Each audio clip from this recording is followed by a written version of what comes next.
Hey, it's Jen. Have you ever listened to one of the episodes and thought to yourself, oh, I wish I could leave a response to that, or I wish I could leave feedback or ask a question? Did you know there's actually a way to do that in Spotify now? I know, it's super cool. So if you head over to Spotify and search for Java with Jen podcast or Java with Jen Hearing God's Voice for Everyday Life, you may have to search all of it. And then you go and check out my most recent episodes. There are polls and Q&A options that you can weigh in on, and I can connect with you that way over here on this platform. I usually use Instagram to connect with you guys, but now with this feature from Spotify, it's a super cool way to engage with the content of each episode and talk to me directly. I'm looking forward to hearing from you guys. So go head over to my latest episodes on Spotify, and let's do that right now. Welcome back, friend. So you know those times when you go through something and you learn a valuable lesson and you're like, man, I wish I would have known this before I went through that. Well, that's what the last episode, this episode, and the next episode are all about. We just went through a transition, which is a great time to take time and evaluate lessons you've learned. And I looked back over my last decade of pastoring and parenting and was able to draw out so many life lessons that I didn't realize that I had really gleaned from that season, and I wanted to share them with you. The last episode, I shared 10 of the 20. Today, I'm going to share 5 more, and next week, I'm going to share 5 more. I want them to be in more bite-sized pieces so these episodes are easier to digest. So let's cue up that intro music, and we'll dive in today's goodness. Hi, and you're listening to Java with Jen with your host, Jenilee Samuel.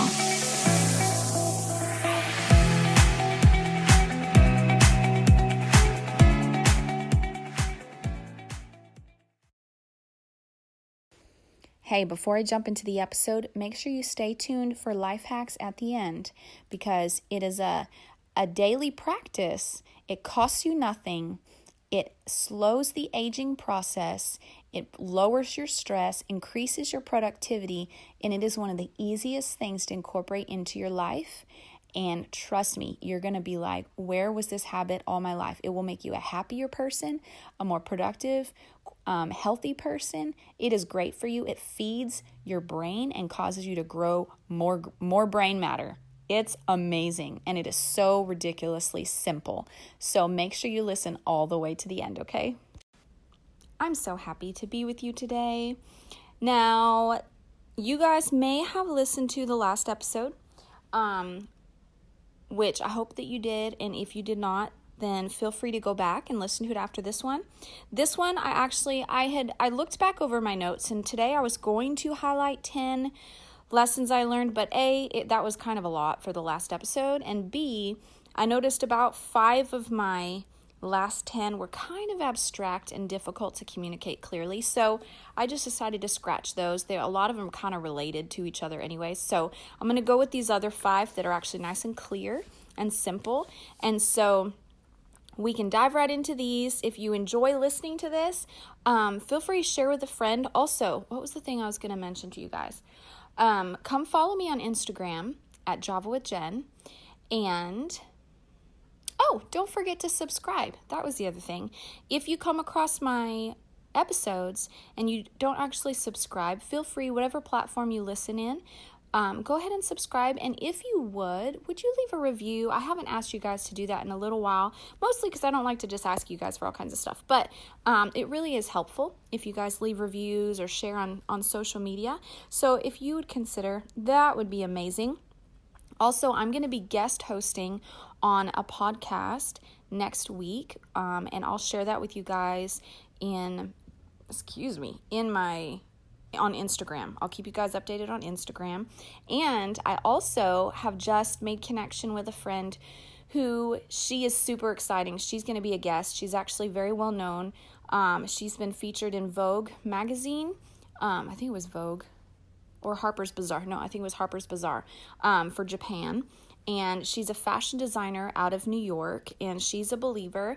And I actually came across her reading one of her prophetic words that was featured on the Elijah List website, which is where they post prophetic words for today that are from today's prophets.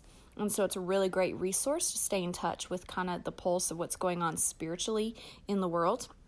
And so anyways, but one of her words had been featured, and I noticed in her bio that it said she was a celebrity stylist and a fashion designer. I was like, what? So I went and looked her up, and I messaged her, or actually I emailed her, never heard back, but she started following me on Instagram. So we became friends. We've been in communication for a couple years now, and she has her own podcast. She's been featured in the 700 Club, lots of Christian publications and different things. She has her own line of designs and purses. She has amazing purses. She uses a lot of her stuff to give back to sex trafficking victims.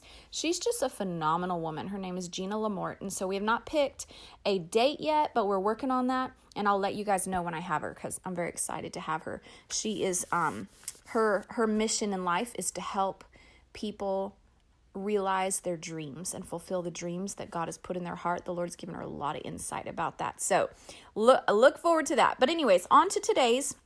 These are 5 more life lessons and leadership lessons that I learned looking back over my last decade of pastoring and parenting. And these are some really practical ones. So we'll dive into these. The first one being, I learned how crucial humility is to our success. That God's definition and men's definition of success are totally different. Now, if you want to dive deeper into humility, I actually did an episode on this maybe a couple of episodes ago. And it was pretty neat to me to discover how humility is really, we always think of humility as like wrapped up in how we behave or how we treat others, but even more foundational is humility is about how we depend on God and how we trust the Lord. If I live a life where I'm fully trusting the Lord, then He's able to act on my behalf, and He's able to move and arrange the things in my life that will set me up for success, and I don't have to do it myself. And so there's not the need for all kinds of self-promotion and stuff. And of course, there is a part of, especially if you're in business or whatever, marketing and blah, blah, blah, but nothing replaces the favor of God on your life. And briefly, I'll explain, because that episode I really go into it, but I was talking with my boys about pride and humility and how God opposes the proud, but He gives grace to the humble. And when we're opposed by somebody, that means there's resistance, there's closed doors. It's kind of like a stiff arm, a resistance, not quite a rejection. God never rejects us, but there's not a grace and an ebb and a flow to life in the same way as when God's grace and favor is on you. When God's grace and favor is on you, man, open doors fly open in front of you, and opportunities are in front of you, and connections are made, and relationships are there, and favor is there. It's phenomenal. And so there's just humility is so powerful, and nothing replaces the benefits of walking in humility. And I feel like the greatest benefit of walking in humility is experiencing a walk with the Lord in a relationship with Him that has no barriers. And walking in humility, it just, there's just such a sweetness to your time with the Lord. And I've experienced times when I didn't realize that I was walking in pride or I was not trusting the Lord. There was a barrier in my relationship with Him. It was harder to hear His voice. It was harder to connect with Him. But then when He brings to my attention, or I even ask Him, like, God, what is in the way?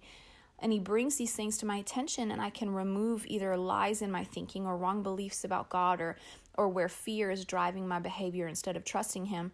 And I can get those out of the way. Suddenly, I step into humility, and immediately I can just sense His presence and His nearness, because God gives grace to the humble. He draws near to the humble, but to the proud He can't, and He won't. And so anyways, and again, that's not to say that God doesn't love you or that He rejects you if we walk in pride. That's not the issue. It's just pride creates a barrier because our hearts are lifted up. You know what I mean? It's almost like we're walking in disrespect towards God. You know, it creates a barrier between us and Him. And so He wants that out of the way. He wants us to walk in humility so that there's no barriers between us and Him.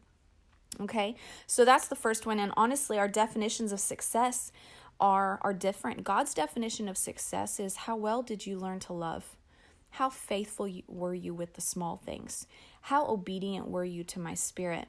Were you led by the Holy Spirit? Did you walk in truth? Did you love me with all your heart, soul, mind, and strength? Did you love your neighbor as yourself? Those are God's definitions of success. Humans, our definition is how many people were in that crowd that you got to speak to? How many awards have you won? How much money do you make? How many homes do you own? That's how people gauge success. And the truth is, like, the true riches of life is people. The true riches of life is the way we love people and the impact that we leave on people's souls and people's lives, and ultimately God desires that we would love people. And so his measure of success is different than ours, but if we walk in humility, we can achieve God's definition of success. And honestly, when it all is said and done, and this has been important to me since I was a kid, I'm going to stand before God one day, and he's not going to care about how many homes I owned, how much money I made, or how many books I wrote. He's going to care about how I loved people. He's going to care about how carefully I took care of my children. He's going to care about, did I stop for that person that he put in my path that day when I was busy? Did I rush by? He's going to care, did I stop for the one right in front of me? That's what he's going to ask me about, and I'm going to have no crutches to lean on.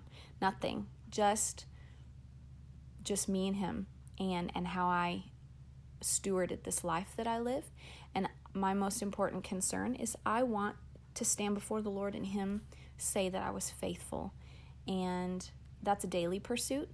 It's a lifelong pursuit. We never quite have it in the bag.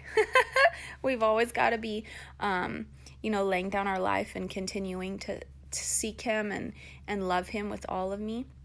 And so I feel like that's the true measure of success, and humility is the key to that. If I'm not walking in humility, I'm going to miss the things that God is setting in front of me, and I'm going to value things that he doesn't value, and I will not value the things he does. And so that's the first lesson right there, is humility is crucial. Humility, which is a core of trusting God, trusting him to work in my life, trusting him to reward and honor the prices I've paid, trusting him to see the things that no one else sees. Humility is the key to success. Favor of God on my life, nothing can replace that. All right, so the second thing is putting the work in to understand people. This is huge. What we can translate as wrong in a situation, for example, may simply be a different way of viewing the situation or the process. So people have different perspectives. So when I'm dealing with people, I have come to learn how important it is, and it is something I have to be constantly mindful of and challenging myself in.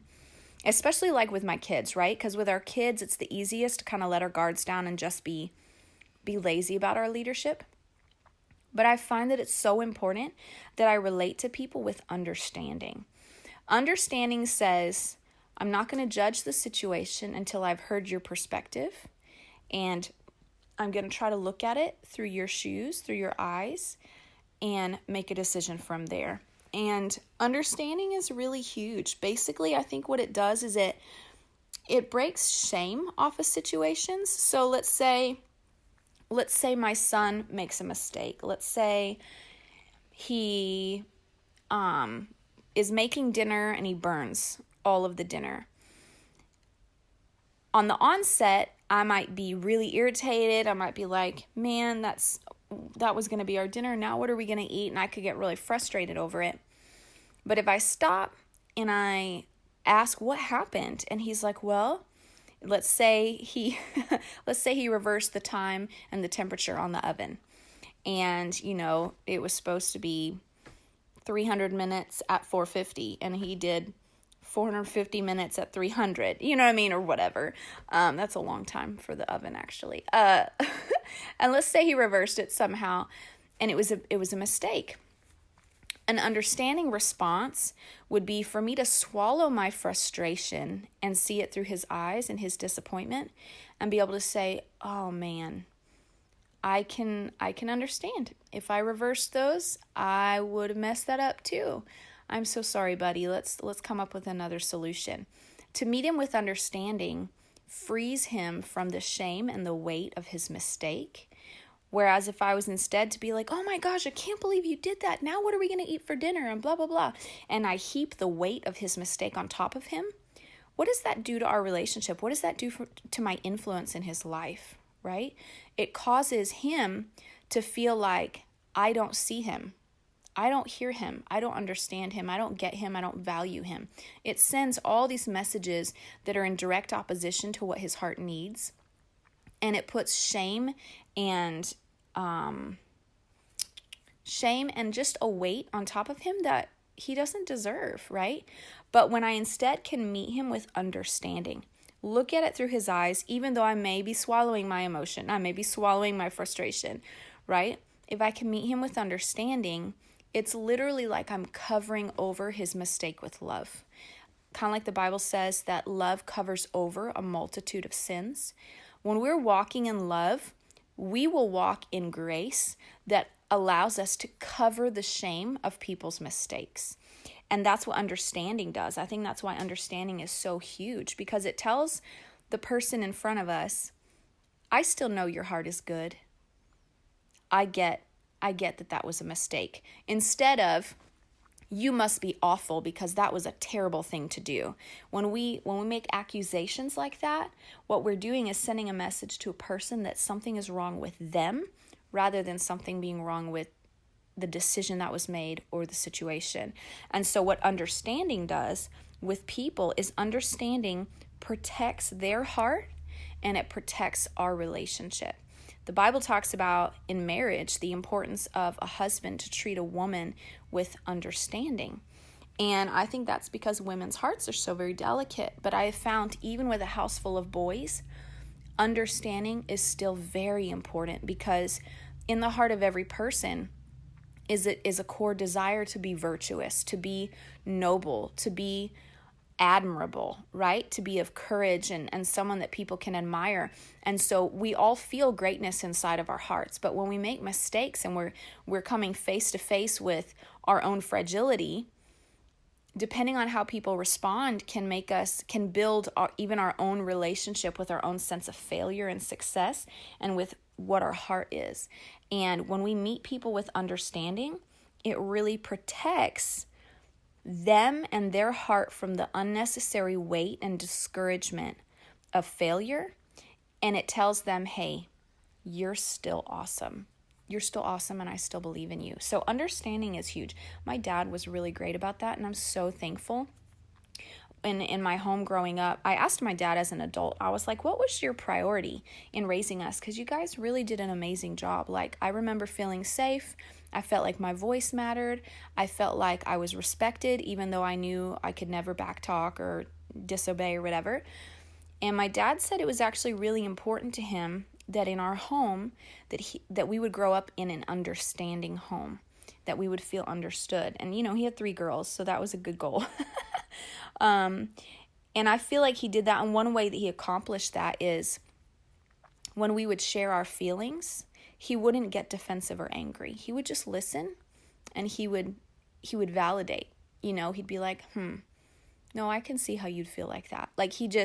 So it was like very common in my home for us to share our feelings, even if they were kind of ugly, not at each other, but if our feelings were kind of messy. And the environment of our home was that you respected people's feelings, and you didn't have a right to get upset at their feelings, because that was their feelings, and they have a right to have whatever their feelings are. And you're to meet them with understanding, because that's what love does. And so I have come to see how the longer I've been a leader and the older I've gotten, the more people I've interacted with, I value more and more and more the home I grew up in, because that was such an unusual climate. I know that not many people actually grew up in an environment like that, and I'm so grateful.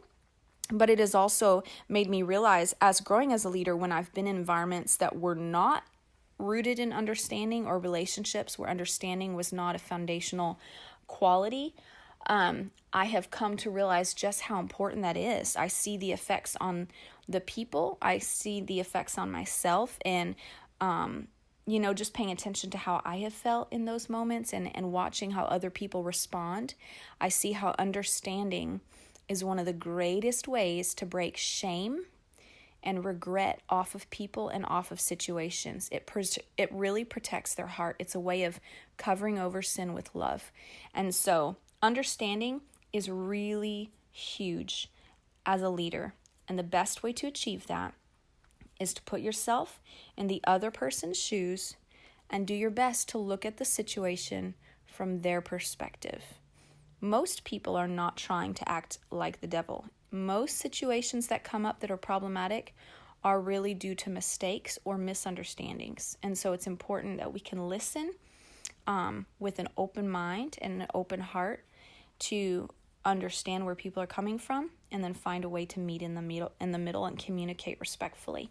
So that's a huge one as a leader. Third point is that differences makes us better. There's a passage in the New Testament that says that it is the Spirit who gave different gifts to different people for different purposes. And I love how in that one passage, I need to look it up, but in that one passage, there's like the word different is used 3 or 4 times, and it's all connected to God's ideas. And like, because God's the one who gave all the gifts to all the people, and he made all the people, and so like different is his idea. And I love how different is important. Differences in a group, differences among people. A lot of times in society, we can treat differences like a problem or like a threat or like something to be intimidated of. But I find that differences actually enrich us. I've served when we've had a staff underneath us before, and I have found that at staff meetings, our group was so enriched by the dynamic of that everyone looks at the situation with a different perspective. And when we could pull everyone in to look at the situation, we could see more clearly. We could avoid problems that maybe my perspective wouldn't have seen, but someone else does.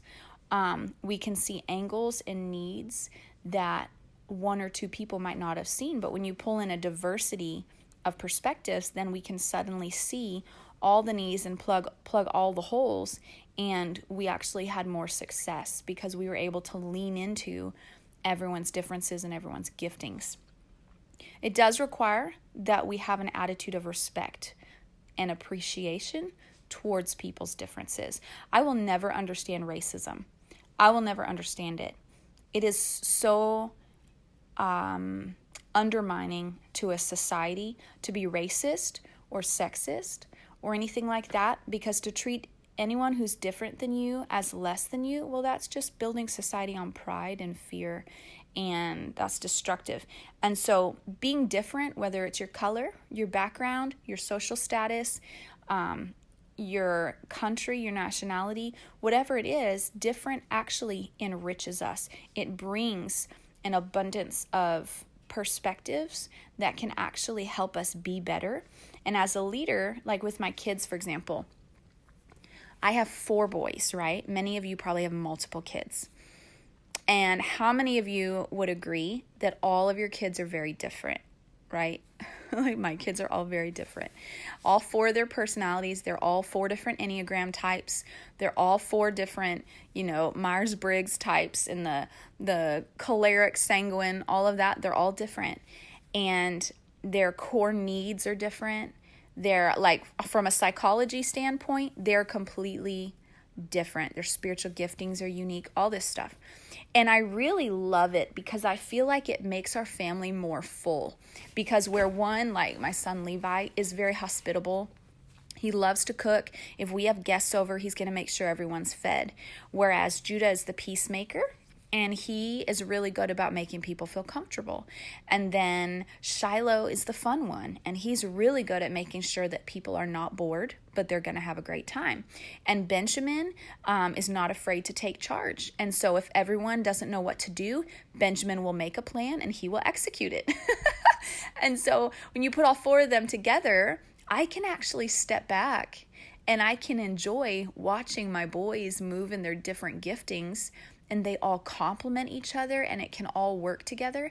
And so I really try to create an atmosphere as a leader where I am honoring and looking for their differences so that I can appreciate and value them, because God in his wisdom put us together, and he wired us the way he wired us, and our differences make us better.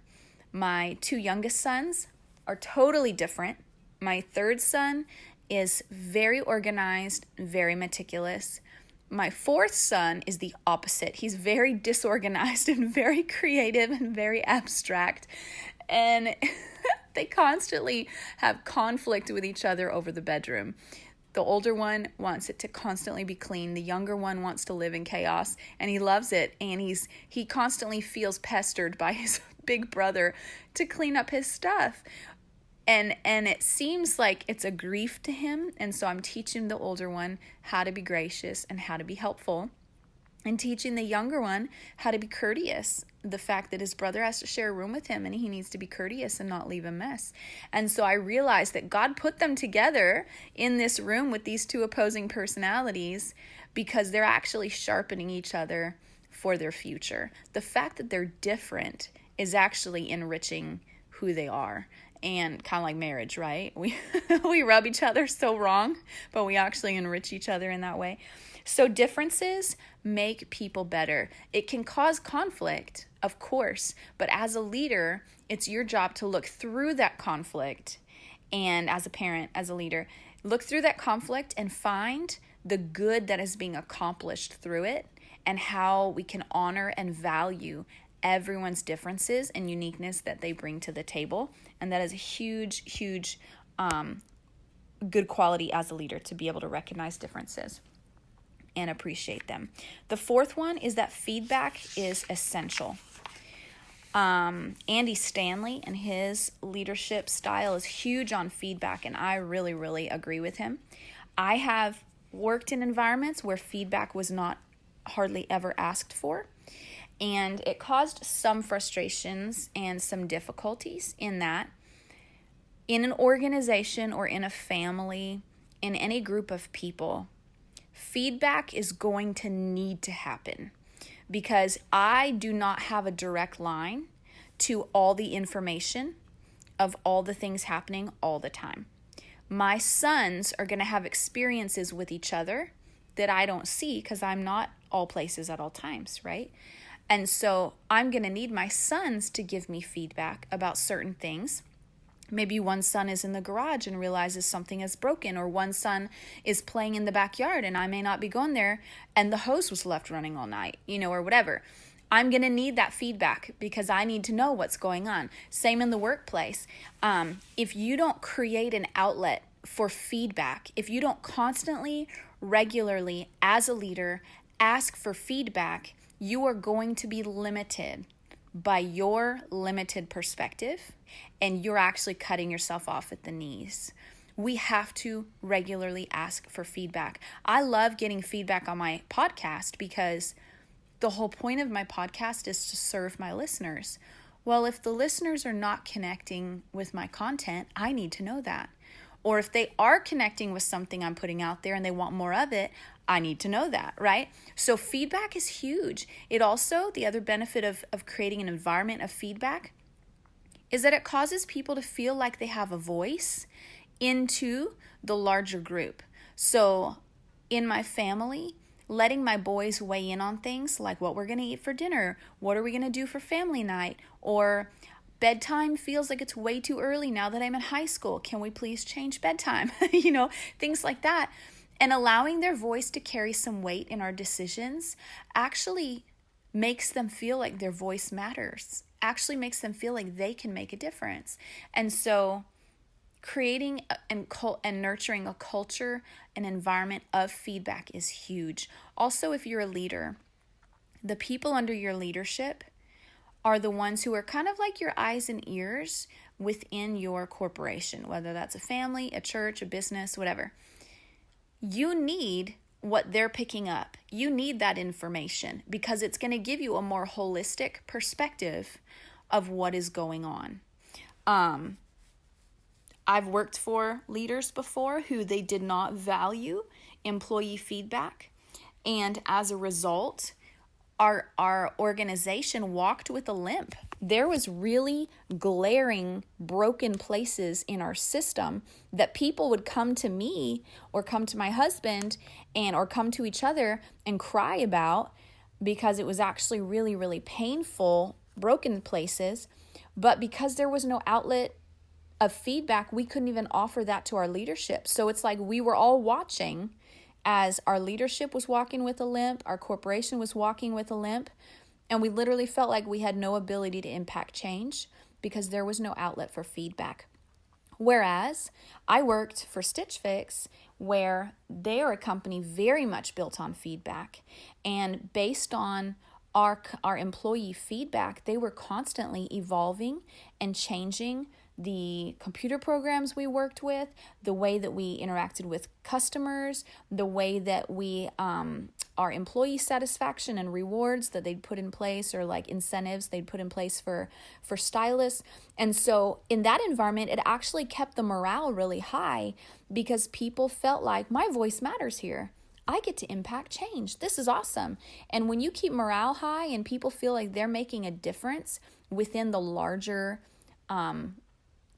picture, well, they're going to feel more valuable. And so feedback is super essential. You only see a fraction of the puzzle. You need the feedback of the people that work with you and work around you. As a leader, feedback matters. And lastly, I would say as a leader, don't forget to celebrate the wins. Sometimes in our society, certain circles, certain places, we can over-celebrate wins and celebrate stuff that's so small. But to be honest, I'd rather err on the side, and maybe this is a sanguine in me, but I'd rather err on the side of celebrating wins than overlooking them. Because people work hard to succeed, and when they succeed and it's not celebrated, it actually is really demotivating. And it's important with kids to celebrate their wins. It's important with employees to celebrate their wins. It's important with my husband to celebrate his wins. I remember when he completed his master's degree, we were sitting in the living room. It was like 11 o'clock at night. He had his laptop on his lap. He closes his laptop and he goes, "Well, I just completed my master's degree." And I was like, "What?" And I was like, "Are we going to have a party?" He was like, "Nah, I got it done." And I was like, "Oh no, I don't think so." And so I threw together a little party, had people come over, and we celebrated his victory. It's important to celebrate those things. It adds a sense of richness, accomplishment, and purpose to all that effort. And so whether that's your kids who are homeschooled now because of COVID and getting their work done each day, when that was the case, what I did is I would motivate them with M&Ms. And I'd be like, "Okay, when you get all your work done for the day, you can have this little cup full of M&Ms. It was like a little, medicine cup. It was small. But they were very excited, and they never let me forget. And that little shot of celebration was enough to keep them motivated, and it kept the morale high. And that little tiny thing really kept them from dragging through their work and made all the difference of them staying motivated and fired up to get stuff done. It was awesome. Or whether it's your employees and celebrating their faithfulness and diligence on the job. I feel like the people who are quiet but show up every day, show up on time, get their job done, take initiative, they should be celebrated on a regular basis. They should be celebrated because those qualities are rare and valuable.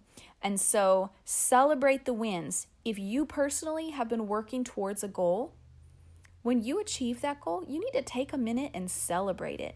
In the Bible, Jesus, the Jewish culture, they had 7 festivals a year, and their festivals lasted anywhere from 5 days to 2 weeks. They would celebrate and party. And so we even see the example in Scripture that God is like, "Hey, we're going to celebrate," because there is a lot to be thrilled about. And so I feel like if you don't have a culture in your home or in your company that celebrates and just finds a reason to celebrate, then consider incorporating that because it is huge in boosting morale and bringing motivation. So in summary, looking back over those 5 principles, 1, humility is a key to your success because God's favor and blessing and grace on your life will open doors and create opportunities that Nothing else can, and that can only come through humility. But remember, his success is different than ours. His success is how faithful were you? How well did you learn to love people?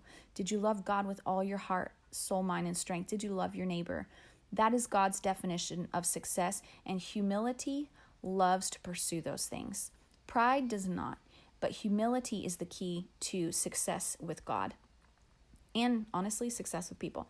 Second one, put the work into understanding people. Remember, understanding breaks off the pressure of shame and guilt, and it gives people room to breathe and learn and to continue to believe in themselves. Understanding creates a safe environment for people to grow and flourish. Pursue understanding by looking at a situation from the other perspective and believing the best about people's hearts. Third is differences make us better. Remember, you only have one angle, one set of gifts, one perspective. You need the gifts, the strengths, the qualities, the unique perspective of the people around you. Different makes us richer. Fourth, feedback is essential. You need to create an environment and a climate of feedback. This causes people to feel like they have a voice, causes people to feel valuable in the environment. It also causes problems that you don't know exist to be able to be handled. And it allows you to function more holistically healthy as a company, as a family. Feedback really matters. And lastly, celebrate the wins. People need to be celebrated. Work needs to be celebrated. We need to take the time to laugh and play and have a good time and just celebrate the things God has done, the things people have done. You have the right to have a party.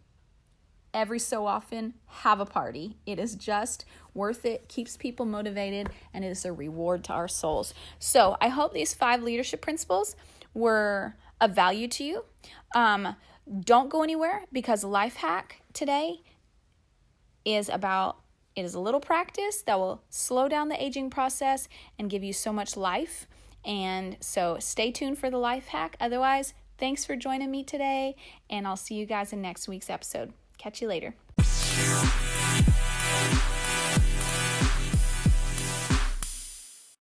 Okay, so today's life hack is one that actually is going to help slow the aging process, and it costs you nothing except 5 minutes a day. Interested? Yes, so am I. So I actually am really fascinated with neuroscience, and the Lord has actually really been speaking to my heart about that passage that says, in quietness and rest is your salvation, and in trust and something is your something. I actually need to look up the rest of the verse, but the first half of the verse is about quietness and rest. And I was thinking about that, and I was like, why is this so much on my heart? And then I found out that the Hebrew New Year is about quietness as well, to some measure. And so I was like, Anyways, so in talking to a friend of mine who was a psychologist, she was telling me, so I went and did some research just now, and did you know that just taking 5 to 12 minutes a day of sitting and being quiet and focusing on something very simple like your breathing, or sitting on the back porch and listening to the wind rustle the leaves, or sitting outside and just listening to the birds chirp, or sometimes if I'm driving down a long quiet highway, I'll put my windows down and I'll just listen to the wind outside and I'll just smell nature. So doing anything like that and intentionally quieting your brain. I don't know if you're like me, but I realized this recently that when I wake up, my brain can have like basically 2 states. It's either quiet in my mind or I'm talking in my mind, just like the physical world, right? And so I can be talking out loud in my mind, or I can be quiet in my mind. In that state of being quiet and calming your own voice, even in your own mind, this is where you get into what psychologists reference as a meditative state, which is not voodoo. That's just the word meditate. Actually, scripture uses it as well. To meditate on the word of God means to just get still and think very simply, very quietly, very gently on one topic or one subject or one focal point.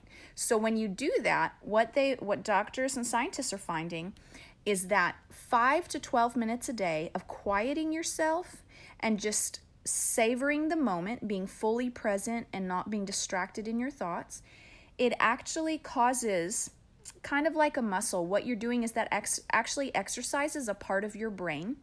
And as you exercise that, just like building muscles, the more you use it, the denser and stronger it gets. Well, that part of your brain gets denser and stronger as well. And the beautiful thing is it's actually the lower part of your brain, or the lower part of your brainstem, or the upper part of your brainstem, I'm sorry, right where your brain meets your brainstem. Back there, that regulates respiratory function, which is how you breathe, circulatory, which is how the blood flows through your body, a number of other functions that I was reading. Let's see. Meditative causes gray matter to grow. Where's that picture? Anyways, those functions all protect your aging process.